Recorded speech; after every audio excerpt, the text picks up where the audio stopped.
बहुजन के लोग, दलित और पिछड़े ज्यादातर मेरा मानना है कि इस सरकार के विरुद्ध मतदान करेंगे। कि जो मंदिर की खुदाई हुई उसमें भगवान बुद्ध के ही ज्यादा अवशेष निकले।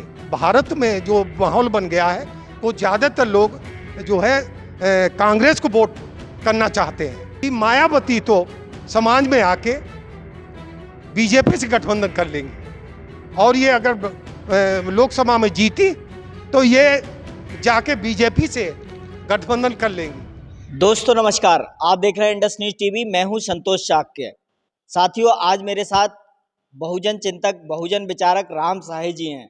हम उनसे बात करेंगे कि अभी जो आप देख रहे हैं देश भर में लोकतंत्र का एक त्यौहार, एक पर्व चल रहा है और उसमें देश भर में चुनाव चल रहा है। देश भर में 4 जून को रिजल्ट भी आने वाला है और देश को नया प्रधानमंत्री मिलने वाला है। देश को 18वीं लोकसभा का चुनाव देश में इस समय हो रहा है। तो हम सर से इन्हीं सारे विषयों को लेकर बात करेंगे।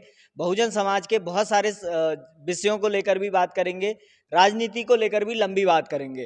तो सर, आपका बहुत स्वागत है। जी जी। तो मेरा पहला सवाल यही है कि देश में लोकतंत्र का पर्व जो है, चुनाव चल रहा है, तो आप कैसे इस चुनाव को देख रहे हैं? क्या कहाँ ये चुनाव जा रहा है इस समय? हमारा मानना ये है कि वर्तमान में चुनाव एक पक्ष में दो पक्ष है। एक भारत के संविधान को बचाने के लिए और एक पक्ष जो है, जो वर्तमान सरकार है, जो भारत के संविधान को समाप्त करना चाहती है, वो है उस मुद्दे पे। और दूसरा, वर्तमान सरकार ने जो समाज के सभी वर्गों के लिए, बच्चे जो सेना में चले जाते थे उनके विरुद्ध जो अग्निवीर योजना लागू की, उससे समाज के सभी वर्गों में, बल्कि मैं दलित और पिछड़ों की बात नहीं कर रहा हूं, सभी वर्गों में, सभी वर्गों के बच्चे बेरोजगार हो गए काफी तादाद में। और जिनका जो सेना में जाते थे उनका सेना में जाना बंद हो गया। इसलिए मेरा मानना यह है कि बहुजन समाज और अपर कास्ट के लोग भी इस सरकार को, संविधान को बचाने के लिए इस सरकार के विरुद्ध वर्तमान लोकसभा चुनाव 2024 में इसके विरुद्ध मतदान करेंगे। आपको लगता है जो आप मुद्दे बता रहे हैं, जैसे आपने बताया अग्निवीर योजना का मुद्दा है, रोजगार का मुद्दा है, इन मुद्दों पे इलेक्शन हो रहा है? क्योंकि इलेक्शन तो ध्रुवीकरण पे हो रहा है, हिंदू मुस्लिम पे हो रहा है, राम मंदिर पे हो रहा है, तो पूरा इलेक्शन जो मुद्दे आप बता रहे हैं, क्या उस पे हो पा रहा है? विपक्ष उन मुद्दों पे ला पा रहा है? मेरा मानना यह है कि जो इलेक्शन हो रहा है उसमें जो वर्तमान सरकार है वो ध्रुवीकरण तो करना चाहती है, ध्रुवीकरण तो करना चाहती है, लेकिन मेरा मानना यह है कि राम जो सभी व्यक्तियों के, संसार के सभी व्यक्तियों के अंदर स्वयं व्याप्त है, जिन्हें भगवान कहा गया है, भारत के लोगों में उसका जो ज्यादा मतलब आस्था रखते हैं, इसलिए राम के नाम पे पूजा पाठ का करते हैं। लेकिन मेरा मानना यह है कि भारत के सभी लोग भारत के संविधान के प्रति आस्था रखते हैं, लेकिन जो ये सरकार राम मंदिर पे जो वोट लेना चाहती है उसमें इसका मुद्दा नहीं चलने वाला है। मेरा मानना है कि राम जो है, राम भी एक महापुरुष थे, लेकिन कुछ उनमें खामियां थी उनके शासन में। इस कारण उनको भारत की जनता ने, भारत की समस्त जनता ने स्वीकार नहीं किया। इसीलिए भारत में अन्य महापुरुष पैदा हुए। ठीक है, तो आपको लग रहा है मुद्दों पे हो रहा है इलेक्शन? ये मुद्दों पर हो रहा है। और इस बार के सरकार में, इस सरकार का ना तो ध्रुवीकरण का कोई मुद्दा, ना हिंदू राष्ट्र का मुद्दा हावी रहेगा, ना इस पर मेरा मानना है सर्व समाज के लोग वोट करेंगे। बल्कि मेरा मानना है कि सर्व समाज के लोग भी बहुजनों के साथ ज्यादा से ज्यादा इस सरकार के विरुद्ध मतदान करेंगे, क्योंकि उनका विश्वास भारत के संविधान में बाबा साहब के डॉक्टर भीमराव अंबेडकर के बनाए गए संविधान में अटल विश्वास है। आप कह रहे हैं कि भाजपा के खिलाफ लोग वोट करेंगे, लेकिन भाजपा कह रही है हमारी 400 सीटें आ रही हैं, हम फुल फ्लैश एक बड़ी सरकार बना रहे हैं, पिछली बार से भी बड़ी मेजॉरिटी लेके सरकार बनाने जा रहे हैं। तो ये, और विपक्ष भी कह रहा है कि संविधान बदल देंगे, लेकिन विपक्ष में है कौन जो लड़ रहा है भाजपा से? ऐसा है, जहां तक लड़ने की बात है, जहां तक लड़ने की बात है वो तो उसका तो जवाब मैं बाद में दूंगा। वर्तमान सरकार के प्रधानमंत्री माननीय श्री नरेंद्र मोदी, जिन्होंने संसद सदस्य में ये बयान दिया था कि अभी साथियों, अभी अपने संसद सदस्यों को संबोधित करके, साथियों में अगले इस वर्ष के लोकसभा चुनाव में बड़े हमारी सरकार ही आनी है और 400 का आंकड़ा पार होना है, क्योंकि हमें भारत बहुत बड़े बड़े फैसले लेने हैं। तो हमारा आशय ये है कि माननीय श्री नरेंद्र मोदी की जो नियत है वो ठीक नहीं है। वो 400 सीटें भारत के संविधान बदलने के लिए ही जनता से मांग रहे हैं, लेकिन मेरा मानना है कि भारत की जनता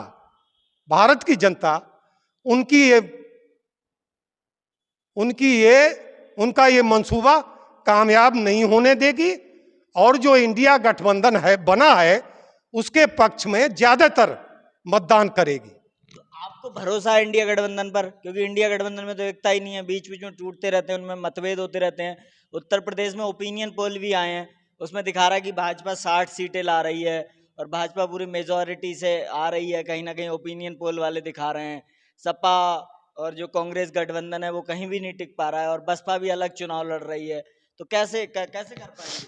देखिए, हमारा मानना ये है कि जो वर्तमान जो मीडिया है,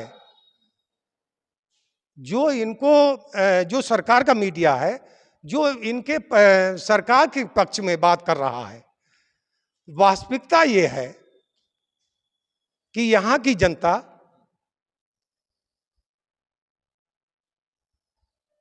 जनता इस सरकार के बारे में समझ गई है कि ये सरकार भारत के संविधान मतलब जो है खत्म करने के लिए ही 400 सीटों को प्राप्त करना चाहती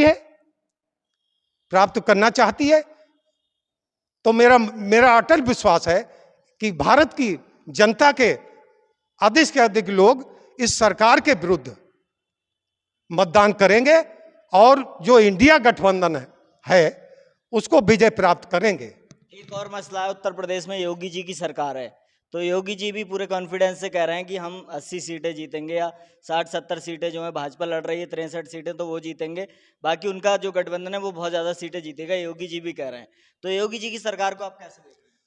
हम देखो, योगी सरकार को ये इस प्रकार देख रहे हैं कि योगी सरकार ने लाइन ऑर्डर की व्यवस्था में बहुत अच्छा काम किया है और विकास के कार्य भी पूरी ईमानदारी से किए हैं, लेकिन योगी सरकार की नीयत ठीक नहीं है।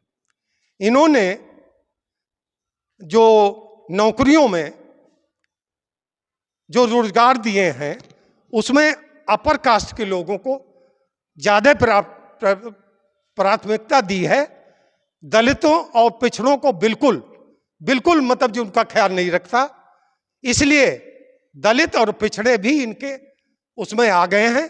जो चुनाव में मेरा विश्वास है कि वो चुनाव में इनके विरुद्ध मतदान करेंगे, और मेरा यह भी विश्वास है अगर उनमें से कुछ लोग जो इस सरकार की योजनाएं जो इन्होंने समाज में जो लागू की हैं वो काफी अच्छी योजनाएं हैं, लेकिन उनका क्रियान्वयन भ्रष्टाचार हुआ है, सही तरीके से लागू नहीं हुई।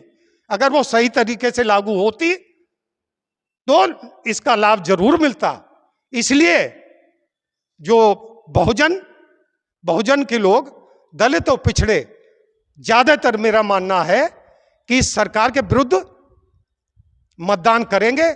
और मेरा यह भी मानना है कि अगर चुनाव आयोग द्वारा, जो कि बिल्कुल निष्पक्ष नहीं है, जो हमारे भारत के प्रधान मुख्य न्यायाधीश, जिनको इससे इनको निकाल दिया गया था इसके गठन के समय, इन्होंने, नरेंद्र मोदी ने अपने आप स्वयं कर लिया था मनमानी तरीके से, जो पूरी तरीके से इस सरकार के पक्ष में हर फैसले दे रहा है, लेकिन विपक्ष कितनी भी गलती कर रहा है वो उसके विरुद्ध कार्रवाई नहीं कर रहा है। वो पूरी जनता भारत की इस चुनाव आयोग के बारे में समझ चुकी है और 4 जून के चुनाव में मुझे पूरा विश्वास है ये मुद्दा भी आएगा कि इंडिया गठबंधन की सरकार आएगी तो इस चुनाव आयोग को अपने दिए गए फैसलों पे स्वयं मतलब जो शर्म आएगी। बल्कि मैं तो माननीय सर्वोच्च न्यायालय का बहुत सम्मान करता हूं और मेरा मानना है ये है कि भारत के सभी लोग सर्वोच्च न्यायालय का सम्मान करते हैं, उसके दिए गए वाले फैसलों को सम्मान करते हैं, लेकिन उनके द्वारा दिए गए फैसलों में जो उनके न्यायाधीशों द्वारा जो एक मत से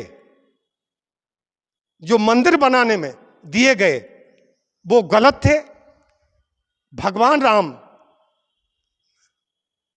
प्रत्येक व्यक्ति में व्याप्त है और सभी के राम में सभी के अंदर राम है, लेकिन जो अयोध्या में राम जिनका मंदिर बनवाया गया वो राजा दशरथ के राम थे। वो उन्होंने भी अच्छे काम किए थे लेकिन उनके शासन में कुछ ऐसी बातें हो गई जो दलित और पिछड़ों को पूर्व सम्मान नहीं मिला। लेकिन सर, अयोध्या जो है वो तो एक बौद्ध स्थल है ना, सम्राट अशोक का। वहां पर एक स्तूप था बड़ा और वहां पर कई सम्राट अशोक ने बौद्ध विहार भी बनाया, उसे साकेत कहा जाता था पहले। आप कह रहे हैं कि नहीं, उन्होंने अच्छे काम करे, वो वहां पे हुए थे, तो कॉन्ट्राडिक्टरी बात हो गई। देखिए, हमारा मानना यह है कि जो मंदिर की खुदाई हुई उसमें भगवान बुद्ध के ही ज्यादा अवशेष निकले, लेकिन इस सरकार के अधिकारियों चाटुकारों द्वारा उनको छुपा लिया गया और यह कहा गया कि भगवान राम के अवशेष निकले हैं, जो कि प्रमाणिकता नहीं है। प्रमाणिकता इसकी नहीं है कि राम के अवशेष निकले हैं, बल्कि भगवान बुद्ध के निकले हैं। यह है मेरा कहना। दूसरा, सुप्रीम कोर्ट का जो फैसला है वो आस्था के आधार पे है, जबकि आस्था के आधार पे तो कानून चलता नहीं है, कानून तो तथ्यों पे चलता है। तो आप क्या कहते हैं, इस फैसले का रिव्यू होना चाहिए क्या? ऐसा है कि उन्होंने ज्यादातर हिंदुओं के पक्ष की आस्था के पक्ष में फैसला दिया, जो सर्वसम्मत दिया था।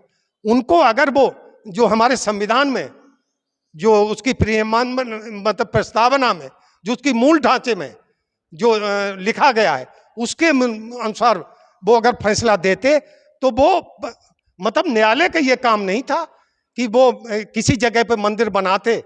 मंदिर बनाने वाला सही है, राम मंदिर का बनना चाहिए, लेकिन माननीय उच्चतम न्यायालय को इसमें नहीं पढ़ना चाहिए, क्योंकि भारत के संविधान में सभी वर्गों के महापुरुषों को पालन करने का मतलब आदेश दिया गया है। जब अवशेष बुद्ध के निकले थे तो वहां मंदिर क्यों बनना चाहिए? अब ये तो चूंकि हमारे संविधान के न्यायाधीशों द्वारा जो मंदिर बनवा दिया गया, मतलब जो आदेश दिया गया, उसका पालन नरेंद्र मोदी ने किया। और एक बात और है कि अब इंडिया गठबंधन का आप सपोर्ट कर रहे हैं, तो जो इंडिया गठबंधन है उसमें समाजवादी पार्टी भी है, तो समाजवादी पार्टी ने कैसे काम किए हैं अपनी सरकार में? पहले आप कह रहे हैं कि उसे वोट करो, तो क्या वजह है कि आप कह रहे हैं कि समाजवादी पार्टी गठबंधन को वोट करो? देखो, हमारा मानना यह है कि समाजवादी पार्टी के बारे में मैं आपको और बातें भी बताऊंगा कि समाजवादी पार्टी ने अपने शासनकाल में पिछड़ों में केवल अपनी जात के ही लोगों को प्रतिनिधित्व दिया। यहां तक कि मैं पुलिस विभाग से रिटायर हूं, हमारे पुलिस विभाग में 48% लोग पुलिस विभाग के हो गए और समाज के पिछड़े वर्ग के अन्य लोग जो है उनका प्रतिनिधित्व बिल्कुल नगण्य रहा। अगर ये सर्व समाज को वो फायदा देते तो ये सर्व समाज के लिए काम करते, बल्कि इन्होंने दलितों पे तो बहुत अत्याचार किया। क्यों आप कह रहे हैं कि सपा को वोट करो? हमारा तो नहीं, हम सपा को इसलिए कह रहे हैं कि यहां हम नहीं कह रहे हैं कि सपा को वोट करो। हम तो उनका ही प्रत्याशी नहीं, हम बिल्कुल सपा के पक्ष में नहीं है।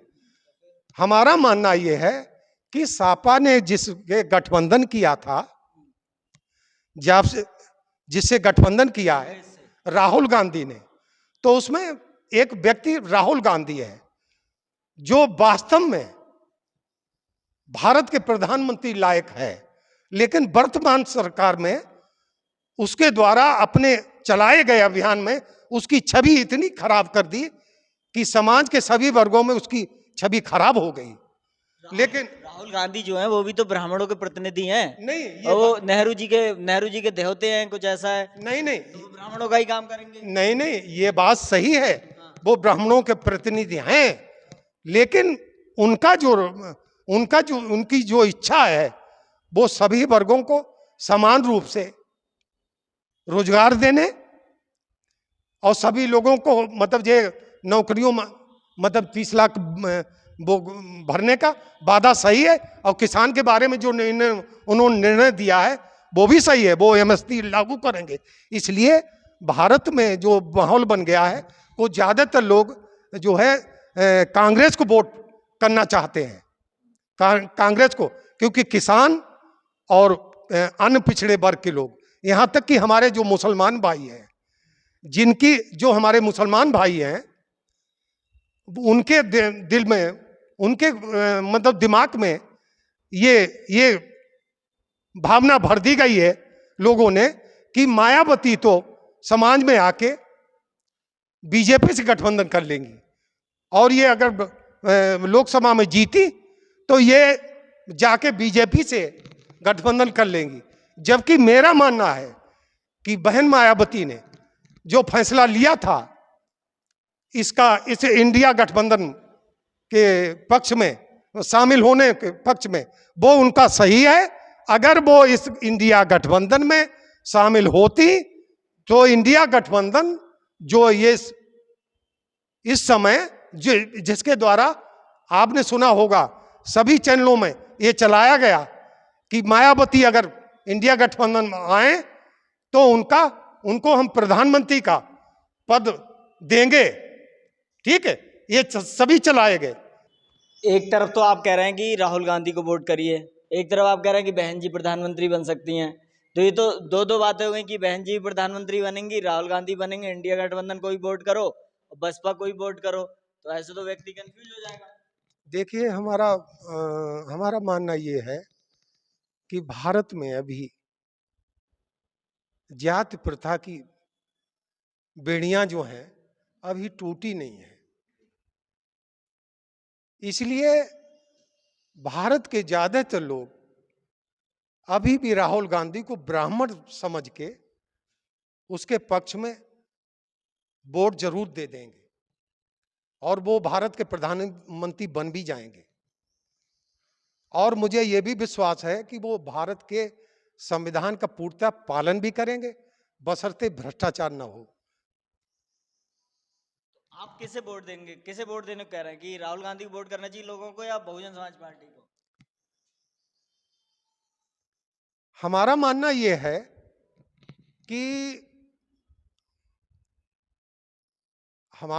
यह है कि जो लोग भारत के संविधान पे को आस्था रखते हैं, जो समाज भारत में आस्था रखते हैं, कि ये सरकार संविधान को समाप्त कर देगी, ठीक है, उनकी नजरों में, तब तो ये वर्तमान सरकार के खिलाफ वोट दें, ठीक है। किसे दें? वर्तमान सरकार के। मोदी जी भी तो संविधान में आस्था रखते हैं, संविधान दिवस देखिए, उन्होंने शुरू किया, देखिए, संविधान दिवस उन्होंने शुरू किया। मोदी जो है, मोदी जितनी मोदी का काम है वो एकदम नौटंकी है। आंतरिक रूप से वो संविधान समाप्त करना चाहते हैं और मनुस्मृति भारत में लागू करना चाहते हैं। मेरे हिसाब से उनको उनकी ये मंशा कि कभी पूरी नहीं होगी, कभी पूरी नहीं होगी। मेरा ये भी मानना है, मेरा ये भी दृढ़ विश्वास है भारत में आगे भी, कि भारत में कोई सरकार जो भारत के संविधान को जिस समय भी बदलने का प्रयास करेगी, उसका नाश आने वाले चुनाव में हो जाएगा। कि ऐसा मैंने इसलिए कहा है कि मैंने लॉ की पढ़ाई इस वर्ष की है, विगत वर्षों में, जिसमें बाबा साहब को पूर्ण रूप से पढ़ा है। तो बाबा साहब ने कहा था कि जब कभी ऐसा होगा, जब कभी ऐसा होगा, कि बाबा साहब ने कहा था जब कभी ऐसा होगा कि ये संविधान असफल हुआ, तो उन्होंने ये कहा था, तो इसका अर्थ ये नहीं लगाना चाहिए कि भारत का संविधान गलत था, बल्कि उसको चलाने वाला अदम था, अक्षम था। जैसे कि वर्तमान समय में भारत की राष्ट्रपति सही है, लेकिन वो सरकार के दबाव में है और सरकार के पक्ष में वोट दे रही हैं। और मेरे बाबा साहब के मुताबिक जो अधम व्यक्ति है वो नरेंद्र मोदी है, जिसने जो सरकार चला रहा है। बाबा साहब के मुताबिक या आपके मुताबिक? मेरा मकसद बाबा साहब के मुताबिक, जैसा बाबा साहब ने कहा था कि अगर छल फरेब से भी किसी तरीके से कोई व्यक्ति आ गया तो अगले चुनाव में जनता उस सरकार को उखाड़ फेंकेगी। एक सवाल और है, मान लिया भारत का सुप्रीम कोर्ट है या हाई कोर्ट है, तो उसमें भी ज्यादातर जज जो है वहां रिजर्वेशन अभी भी लागू नहीं है। आप कह रहे हैं आपने लॉ की पढ़ाई की है, तो वहां रिजर्वेशन क्यों नहीं लागू हो रही है? सुप्रीम कोर्ट में क्यों नहीं ओबीसी एससी एसटी के जज आ रहे हैं? हाई कोर्ट्स में क्यों नहीं आ रहे हैं? उसके लिए परीक्षा क्यों नहीं हो रही है? तो मोदी जी ने तो प्रयास करा कि उसमें परीक्षा हो, उच्च न्यायिक आयोग बने। मेरा मानना यह है कि बाबा साहब ने जो संविधान बनाया था वो सभी वर्गों को भलाई के लिए बनाया था, ठीक है। लेकिन जिस समय संविधान बना था और हमारा उच्चतम न्यायालय पहले से था, उसमें पहले से ही ब्राह्मण समाज के लोग की संख्या अधिक थी, ब्राह्मण समाज के लोगों की संख्या अधिक थी। और जो बाबा साहब को संविधान बनाने के समय ब्राह्मण के, जो आप पूछ रहे ब्राह्मण समाज की अधिकता क्यों है, मैं ये नहीं पूछ रहा हूं, मैं कह रहा हूं रिजर्वेशन क्यों नहीं लागू है? वो मैं बाद में बताऊंगा, वो बाद में बताऊंगा मैं आपको। मेरा मानना यह है कि बाबा साहब को संविधान बनाते समय हमारे समाज और पिछड़े समाज में भारत के मुख्य न्यायाधीश पद पर कार्य करने हेतु उचित व्यक्ति नहीं थे। इसलिए मजबूरी में जो अपर कास्ट के यानी ब्राह्मण समाज के जो न्यायाधीश नियुक्त किए गए, वो उनका फैसला उचित था। और उन सभी न्यायाधीशों ने भारत के संविधान की मूल पालन करने और उसकी मूल आत्मा को कभी ना बदलने की कस्में खाई थी, और वो बराबर फैसला करते रहे, वो बराबर फैसला करते रहे। लेकिन मुझे भारत के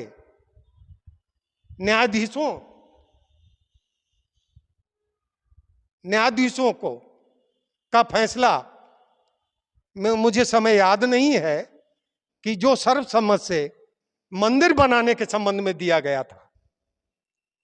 मंदिर तो छोड़िए सर, रिजर्वेशन जो है उस पे 50% का कैप किसने लगाया? नहीं सुप्रीम कोर्ट ने लगाया कि रिजर्वेशन 50% से ज्यादा नहीं हो सकती। बात सुनो। और कई ऐसे फैसले दिए, रिजर्वेशन वहां पे लागू नहीं होनी थी, अपना कॉलेजियम सिस्टम बना लिया। ये सब किसने बनाया? ऐसा है,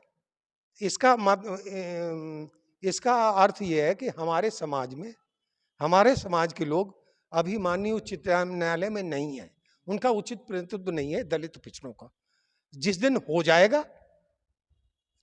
हो जाएगा उस दिन किसी प्रकार का कोई वो नहीं रहेगा। अनुसूचित जाति के तो 3 जज फिर भी है इस समय, पिछड़ों का तो आज तक एक भी नहीं है।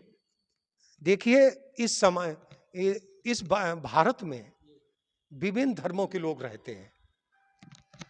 संविधान में सभी भरोसा करते हैं, लेकिन उनका जाति में अलग भरोसा है।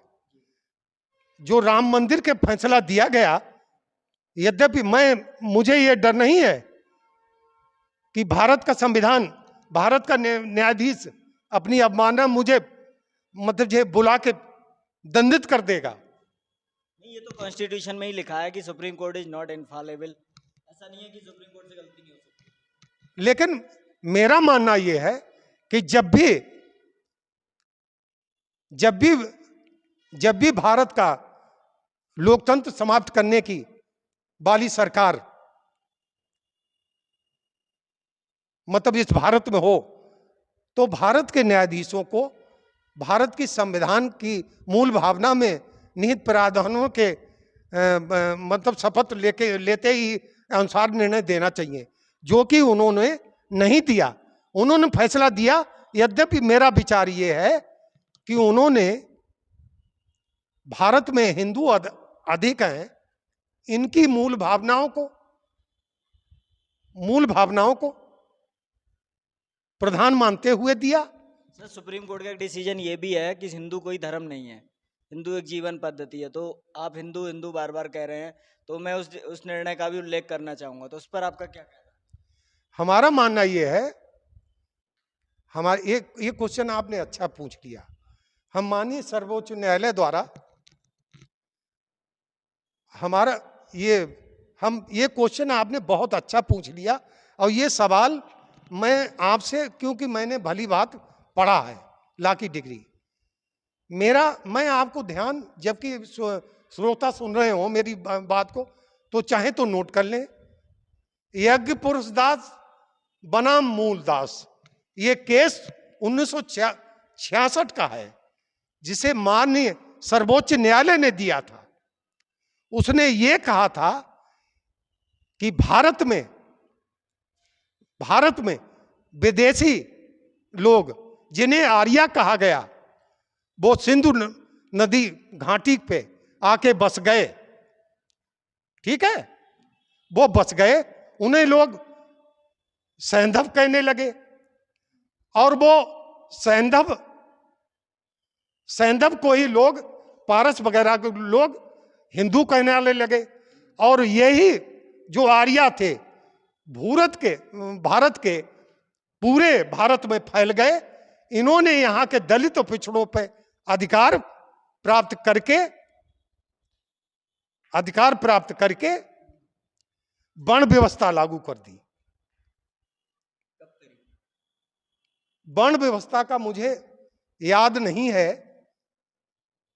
लेकिन वर्ण व्यवस्था के कारण ही, वर्ण व्यवस्था मेरे विचार से जो समाज में सभी वो नहीं हो पाया, मतलब ये मेरे विचार से वर्ण व्यवस्था के कारण। और मैं ब्राह्मणों के खिलाफ नहीं हूं, मैं ब्राह्मणवाद के खिलाफ हूं। और मैं ब्राह्मणवाद और ब्राह्मण अलग अलग है क्या? नहीं, मैं तो अलग मानता हूं। कैसे अलग है आप? मेरा मकसद ये, ब्राह्मणवाद को मानेगा वही तो ब्राह्मण। एक बात यह है कि ब्राह्मणवादी वो भी हो सकता है जो ब्राह्मण नहीं है, लेकिन जो ब्राह्मण है वो तो ब्राह्मणवादी होगा ही। ये बात आप ये बात आप सही कह रहे हो कि वो ब्राह्मण होगा, लेकिन मेरा मानना है कि भारत में वर्तमान समय में भी समाज के अपर कास्ट में ऐसे बहुत लोग हैं जो भारत के संविधान में। सर अगर ऐसा कोई व्यक्ति है जो ब्राह्मणवाद को नहीं मान रहा है, फिर वो ब्राह्मण कहाँ है?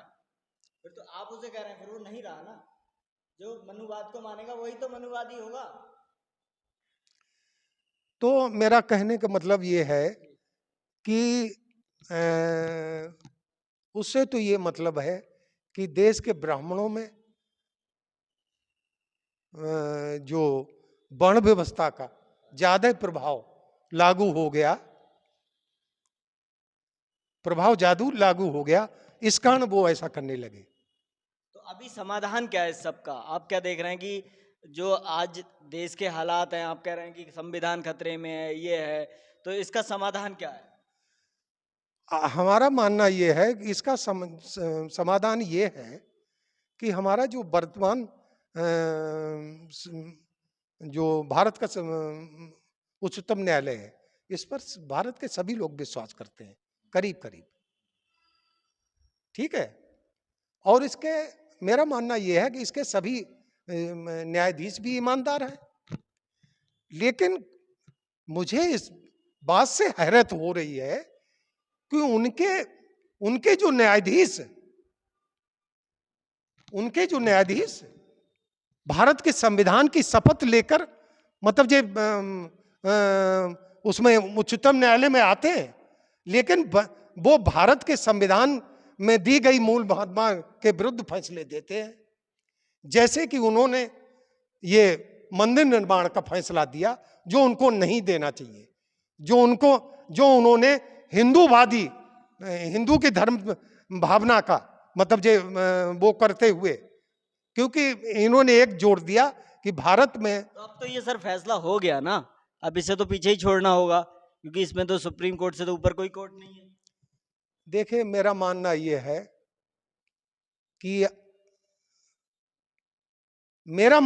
है कि विश्व भर में आप तो यहां की बात कर रहे हैं, विश्व भर के लोग, अगर सभी लोग भगवान बुद्ध के आदर्शों पर चलें और समाज में किसी व्यक्ति की बुराई नहीं करें, हम हमेशा गरीबों का ख्याल रखें, अपने लिए धन इकट्ठा न करें, ईमानदारी से कार्य करें, तो मेरा मानना है कि उस सरकार का कभी पतन नहीं होगा चुनाव में। सवाल यह है कि और पूरा ये देश बुद्धमय हो जाएगा। सवाल यह है कि लोग गरीब हैं ही क्यों? गरीबी क्यों ना खत्म की जाए, या गरीबों का ख्याल रखा जाए, या गरीबी खत्म करी जाए? भैया, ये है कि चूंकि हमारे संविधान में ये दिया गया है धर्मनिरपेक्ष शब्द, इसका आशय ये है कि भारत का संविधान सभी धर्मों का सम्मान करेगा, लेकिन धर्म के आधार पर अपने निर्णय नहीं कोई निर्णय नहीं देगा। लेकिन उसके बाद भी मतलब कुछ न्यायाधीशों ने दे दिया। अभी आप क्या मैसेज देना चाहेंगे देश के लोगों से, क्या कहना चाहेंगे? चुनाव चल रहा है इस समय, हमारे इस देशवासियों को चुनाव का कहना यह है कि भारत के वर्तमान मुख्य न्यायाधीश चंद्रचूड़ इस समय भारत के सबसे ईमानदार और संविधान के प्रति सच्ची आस्था रखने वाले मुख्य न्यायाधीश हैं।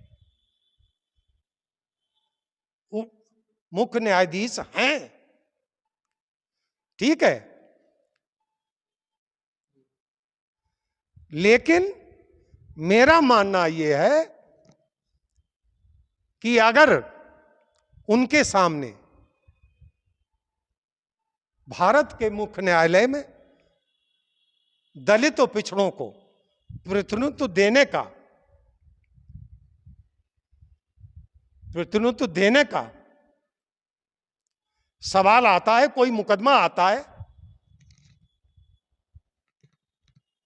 तो वो अगर उचित प्रतिनिधित्व नहीं देते हैं, उसके खिलाफ फैसला देते हैं, तो मेरा मानना ये हो जाएगा कि भारत के मुख्य न्यायाधीश डीवी चंद्रचूड़ में भी भारत के संविधान के प्रति सच्ची निष्ठा नहीं है, और वो भी ब्राह्मणवाद से जुड़े हुए हैं। और अगर वो उसका समर्थन करते हैं, तो मैं मान लूंगा उनके अंदर भारत के संविधान के प्रति सच्ची निष्ठा है। और मेरा यह भी मानना है कि जब कभी भारत के मुख्य न्यायाधीशों के समक्ष ऐसा प्रश्न आए कि जो आरक्षण को समाप्त करने का हो, ठीक है, तो मेरा मानना यह है कि भारत में जब तक सभी समाज के गरीब से गरीब व्यक्ति के अंदर, यानी मेरा मकसद ये मुसलमान, हिंदू, बौद्ध, ब्राह्मण, ठाकुर, इसमें भी गरीब है। ठाकुर ब्राह्मण कहाँ गरीब है? देखिए, वास्तविकता से इस आप लोग, हम भी गांव में ही रहते हैं, इसी देश में ही रहते हैं। देखिए, ब्राह्मण कोई गरीब मिला आपको? नहीं, ब्राह्मण गरीब कुछ के पास भी एक मंदिर तो होता ही है। नहीं, मंदिर रखते हैं, 1000-1200 कमाता ही दिन में। नहीं, वो बात सही है, नहीं, वो बात सही है कि वो मंदिर पे ज्यादा आस्था रखते हैं, लेकिन वो नहीं, अभी अर्थव्यवस्था की बात हो रही है, गरीबी की बात हो रही है, वहां से उनके पास धन आता है ना। हाँ, उनके पास धन आता है। गरीब कैसे है? हाँ, इसी कारण धन आता है, जो कि जैसे कि एक मुद्दा मैं आपसे और बताता हूं, आप लोग पूछ लें कि अगर भारत के जो समस्त मंदिर हैं,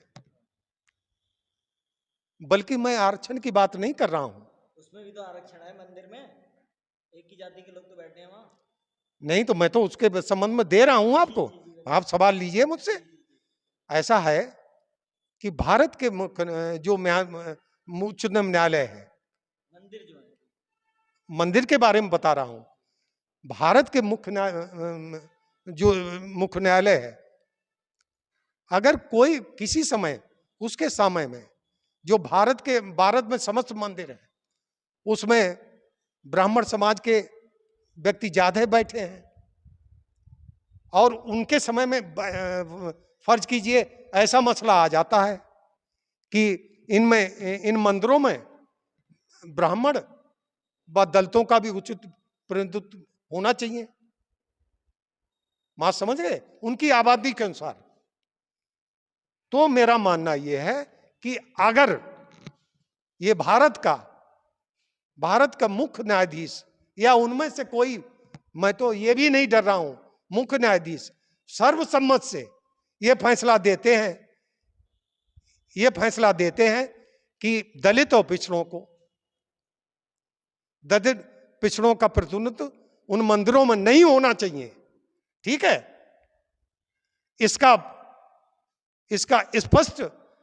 इससे स्पष्ट हो जाएगा कि उन्होंने संविधान में निहित प्रावधानों, ये जो प्रस्तावना है, जो उसके मूल भावना है, उसमें दिए गए निर्देशों के अनुसार फैसला नहीं दिया, क्योंकि उसमें न्याय, बराबरी, लिंग के आधार पर भेदभाव, ठीक है, सारी चीजें लिखी हुई है, मूल अधिकार दिए गए हैं। आप कहना चाह रहे हैं कि जो न्याय व्यवस्था है, संविधान है, उसके हिसाब से काम होना चाहिए, है ना? ऐसा है सर, शॉर्ट में दें, बहुत लंबा, ठीक है। एक चीज और बता दूं आपको, जो भारत के संविधान, मैं तो ये तो कह रहा हूं, भारत के संविधान में जो मूल अधिकार दिए गए हैं, भारत का कोई भी न्यायाधीश जब भी कभी इनको समाप्त करने संबंधी निर्णय देगा तो ये माना जाएगा कि उसने संविधान की सच्ची शपथ नहीं ली और बल्कि उसके संविधान में उसकी विश्वास नहीं है। तो दोस्तों आप देख रहे थे कि राम साहे जी थे, जिनका कहना है कि अगर कोई भी न्यायाधीश संविधान के विपरीत निर्णय देता है तो ऐसा माना जाएगा कि संविधान में उसकी आस्था नहीं है। आप देखते रहिए Indus news TV. Indus news TV के लिए मैं संतोष शाक्य, बहुत बहुत धन्यवाद। ऐसा है, ये चुनाव हो रहा है, मेरी सर्व समाज से अपील है, मैं ये नहीं डर रहा हूं कि चुनाव आयोग मुझे खा जाएगा। चुनाव आयोग क्यों खा जाएगा? आपका अधिकार है बोलना। क्योंकि मुझे संविधान ने धारा 19 में बोलने की स्वतंत्रता दी है, अनुच्छेद 19 में। ये वर्तमान जो चुनाव आयुक्त है, इस सरकार के इशारे पे काम कर रहा है, ठीक है, ये इशारे पे कार्य करेगा। जब कभी कोई भी भारत का मुख्य न्यायाधीश भारत के किसी भी मूल अधिकार को, न्यायाधीश सर मूल अधिकार खत्म नहीं कर सकता ना, ये तो सरकार या जो हमारी संविधान सभा है वो कर सकती है। संविधान सभा भी, जो हमारी संसद है वही कर सकती है, न्यायाधीश को ऐसा कोई अधिकार नहीं तो कि वो अमेंड कर सके संविधान को। नहीं, उसमें है ऐसा। न्यायाधीश सर संविधान को अमेंड नहीं कर सकते ना, वो तो संविधान अनुच्छेद 368 है, मूल भावना के खिलाफ कोई अमेंडमेंट होता है तो उसे रोक सकता है, लेकिन जो संविधान में कोई अमेंडमेंट तो नहीं कर सकता ना। अनुच्छेद में 368 में यह दिया गया है माननीय सर्वोच्च न्यायालय द्वारा सर्वसम्मत से बहुमत का फैसला कि कोई भी न्यायाधीश भारत की संविधान में मूल भावना में दिए गए मतलब ये निर्देशों के अनुसार कोई भी फैसला नहीं दे सकता। वही मैं कह रहा हूं कि जो संशोधन है उसका अधिकार तो संसद को है। हाँ, बस। तो न्यायाधीश कैसे संशोधित कर सकता है? कोई चीज हटा नहीं सकता ना उसमें जोड़ सकता है, वो तो बस निर्णय दे सकता है उसके अनुसार। तो ये सवाल भी मुझसे ले लीजिए, मैं उत्तर तो बहुत वैसा दूं। नेक्स्ट टाइम लेंगे। नहीं, एक मिनट सुन लीजिए, एक बस हो जाए। मैं तब फिर मेरा कहना यह है कि जो भी संसद या राज्यसभा, जो भी सरकार संविधान के मूल अधिकार को समाप्त करने का प्रयास करेगी, उसका चुनाव में नाश हो जाएगा। दोस्तों आप देखते रहिए Indus news TV. Indus news TV के लिए मैं संतोष शाक्य, नमस्कार।